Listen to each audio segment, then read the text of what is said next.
Halo pemirsa, Anda menyaksikan berita nasional terkini bersama saya, Ajeng Tiara.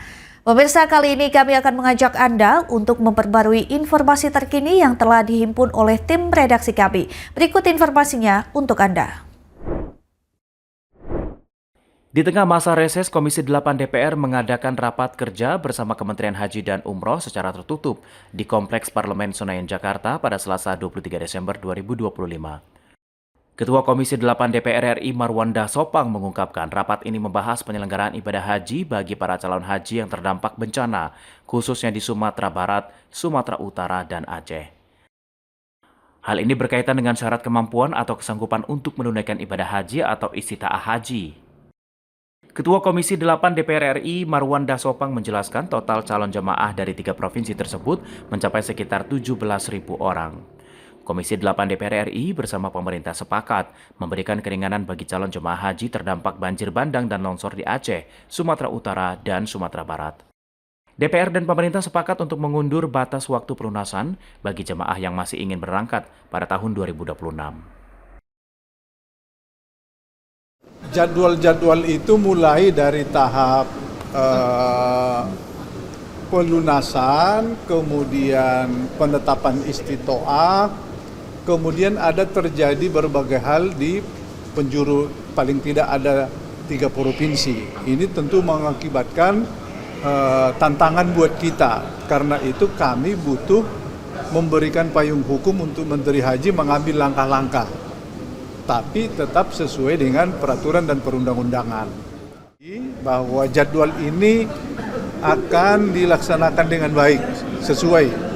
Namun demikian Komisi 8 masih memberi ruang bagi Menteri Haji apabila tidak bisa dilakukan dan tidak bisa dikerjakan sesuai jadwal, masih memungkinkan dikasih satu pasal untuk mengambil langkah-langkah kedaruratan, tapi tetap koridor sesuai dengan peraturan dan perundang-undangan. Pada kesempatan yang sama, Menteri Haji dan Umroh Muhammad Irfan Yusuf menyampaikan kondisi bencana berdampak dalam proses pelunasan biaya perjalanan ibadah haji tahun 2026. Irfan menjelaskan calon jemaah haji belum melunasi biaya penyelenggaraan ibadah haji atau BIPIH karena dampak bencana berpotensi mengalami pengunduran jadwal keberangkatan. Kebijakan ini diambil dengan mempertimbangkan situasi dan kondisi di masing-masing daerah.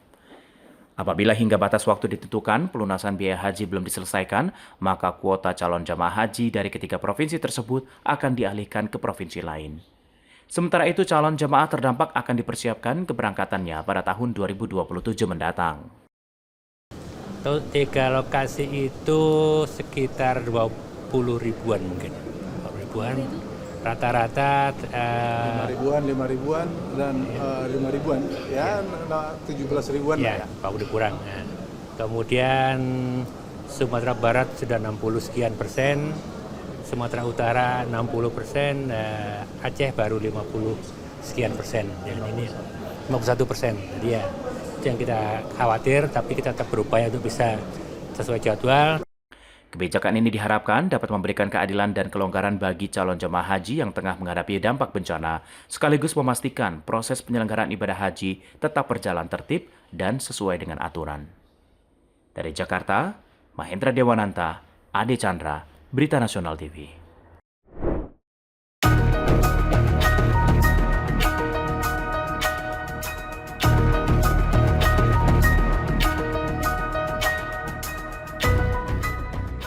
Rangkaian kereta membawa 250 penumpang anjlok di negara bagian Oaxaca, Meksiko pada Minggu 28 Desember 2025. Kecelakaan ini menewaskan sedikitnya 13 orang. Angkatan Laut Meksiko menyebutkan di dalam rangkaian terdapat 9 awak kereta dan 241 penumpang. Saat kejadian, kereta keluar dari rel di dekat kota Nizanda, Oaxaca. Wilayah berada di jalur strategis penghubung antar pesisir. Dilaporkan Reuters, dari seluruh penumpang dan awak di dalam kereta, 139 orang kondisi selamat dan tidak mengalami luka serius. Namun 98 orang terluka, di antaranya para korban luka. 36 orang menjalani perawatan medis di fasilitas kesehatan setempat. Presiden Meksiko Claudia Sheinbaum menyatakan sejumlah pejabat senior sudah dikirim ke lokasi kejadian, membantu proses penanganan darurat, serta memberikan dukungan kepada keluarga para korban tewas. Gubernur Oaxaca Salomon Jara Cruz menyampaikan bela sungkawa kepada keluarga korban jiwa dan menegaskan pemerintah setempat berkoordinasi dengan lembaga-lembaga federal memastikan bantuan dan penanganan.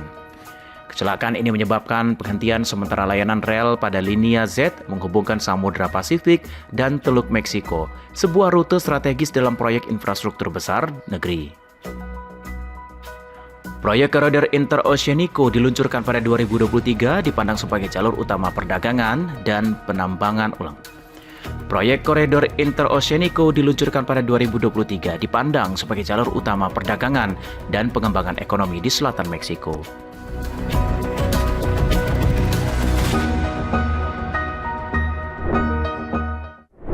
Demikian berita nasional terkini, saya Ajeng Tiara, sampai jumpa.